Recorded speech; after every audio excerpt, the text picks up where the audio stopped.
సిద్దిపేట జిల్లాలో ఉదయం భూకంపం సంభవించింది. దుబ్బాక, మిరుదొడ్డి, అక్బర్పేట, భూంపల్లి మండలాల్లో స్వల్పంగా భూమి కంపించినట్లు అక్కడి ప్రజలు తెలిపారు. దుబ్బాక మండలంలోని తిమ్మాపూర్ గ్రామంలో పలు సీసీ కెమెరాలలో భూకంపం ప్రకంపనలకు సంబంధించిన దృశ్యాలు రికార్డయ్యాయి. ఉదయం 7:30 భూమి కొన్ని సెకండ్ల పాటు కంపించింది. ఈ ప్రాంతంలో ఎప్పుడూ భూ ప్రకంపనలు లేకపోవడంతో ఏం జరుగుతుందో అనే విషయాన్ని తెలుసుకునే లోపే ప్రకంపనలు ఆగిపోయాయి. ఈ భూ ప్రకంపనలను గమనించిన పలువురు ఇంటి నుండి బయటకు పరుగులు తీశారు.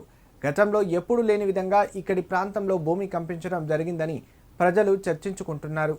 అయితే ఈ విషయంపై అధికారులు అధికారిక ప్రకటన చేయాల్సి ఉంది.